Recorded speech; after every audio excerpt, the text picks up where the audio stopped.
Et voilà, c'est parti. On fait notre travail sur les divisions. Du coup, notre objectif aujourd'hui, ça va être un sacré objectif parce que le but, ça va être de réussir à résoudre toutes les divisions à un chiffre, c'est-à-dire avec qui ont un diviseur à un chiffre. La prochaine fois, on fera par exemple des diviseurs à deux chiffres, comme par exemple 62. Pour l'instant, aujourd'hui, le but, c'est de réussir à résoudre toutes les divisions qui ont un chiffre en diviseur. D'ailleurs, petit rappel, ce chiffre-là s'appelle le dividende, ou le divisé, il s'appelle le dividende, et celui-là s'appelle le diviseur, celui qui fait l'action de diviser, celui qui va couper en 5. Ok? Il a une action à faire. Et l'autre, il est passif, il se fait diviser, il se fait couper en 5. C'est le dividende. Voilà. Il y aura, du coup là on va revoir ça et ça, c'est assez simple, c'est ce qu'on a fait la dernière fois. Mais on va voir des nouvelles choses, notamment cela, cela et cela, ils sont nouveaux. Ok. Super simple, on commence. Allez, division. Dans 7, on peut mettre combien de fois 5? 1 fois 5. 1, ça veut dire qu'on soustrait à 7, 5. On a donc 2. On descend l'unité de 5. Dans 25, on peut mettre combien de fois 5? 5 fois 5, on sait que c'est égal à 25. Du coup, on rajoute le 5 là. Et on a moins 25. Du coup, égal 0. Le reste est donc nul, 0. Ok. Donc on a donc notre réponse, c'est-à-dire notre quotient. On a donc diviseur, dividende, quotient.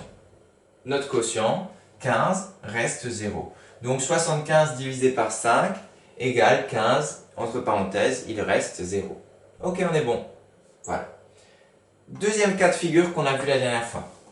Dans 7, on peut mettre combien de fois 6? On peut rentrer une fois 6 dans 7. Du coup, une fois. Du coup, on prend notre une fois, du coup ça fait 6. 7 moins 6 égale combien? Égale 1. Ok. On descend notre chiffre des unités, qui est 7. Et là, on va se poser la question, tiens, on peut mettre combien de fois 6 dans 17? On peut en mettre 2 fois, ça fera 12, mais on ne peut pas en mettre 3 fois, parce que 3 fois 6 égale 18, ça dépasse, marche pas. Du coup, on peut en mettre 2 fois. 2. Et 2 fois 6, ça nous fait 16. 12, n'importe quoi. Et du coup, 1 moins 1, 0. 7 moins 2, 5. Et là, on ne peut pas continuer parce qu'on s'arrête là. On ne peut plus rentrer de 6 dans 5. Impossible. Du coup, le 5, là, ça va être notre reste. Et le 12, notre quotient. Du coup, la réponse à 77 divisé par 6, ça fait égal 12, il reste 5. Okay. Plus compliqué cette fois. On arrive à vraiment là. Je vais effacer ça pour qu'on soit plus concentré. Ok. Pourtant, elle n'a pas l'air méchante comme ça. Mais celle-là, elle va vous demander plus de travail peut-être. Déjà, on commence avec une grosse difficulté. Tiens, combien de fois est-ce qu'on peut rentrer 6 dans 5? 0. Rien. 0. Alors, on peut mettre ça. Moins 0. Ça fait 5. On descend le 6. Et on n'est pas plus avancé là. Du coup, on n'a pas le choix, on doit trouver combien de fois il y a 6 dans 56. Et pour ça, on connaît notre table de 6. On sait que, par exemple, 6 fois 9 égale combien? Égale 54. Donc on peut mettre combien? Et après, on a 6 fois 10 égale 60. Du coup, on peut rentrer combien de fois 9 maximum dans 56? 9. Ok. Du coup, on en rentre 9, 6 dans 56. Et du coup, on va soustraire 54. Et il va nous rester 2. Du coup, cette fois-ci, il n'y a pas d'autre choix que de creuser les ménages, de mettre ces tables, de réviser ces tables, etc.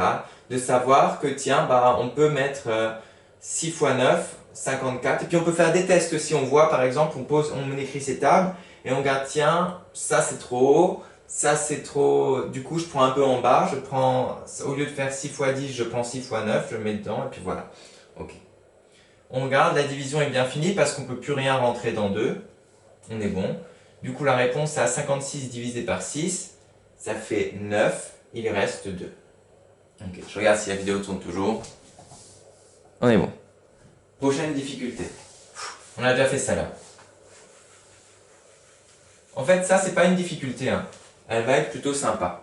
Sauf que cette fois-ci, on a 3 chiffres. Ici, dans le dividende. Bah, on va faire comme si on en avait 2. Oh, c'est pas grave. On commence avec le dernier, du coup.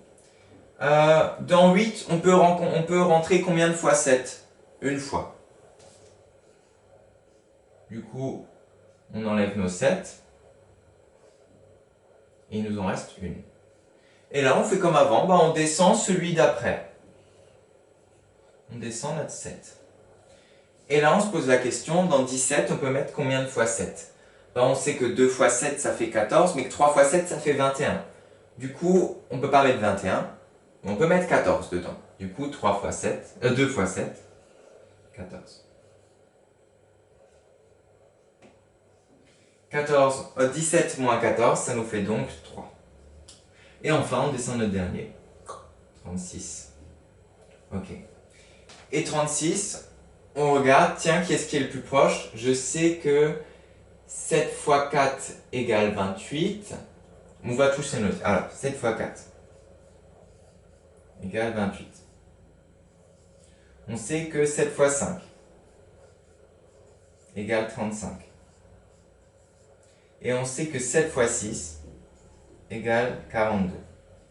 Du coup, qu'est-ce qui peut rentrer le mieux dans 36 sans dépasser? Bah, c'est notre 35. Du coup, c'est 7 fois 5.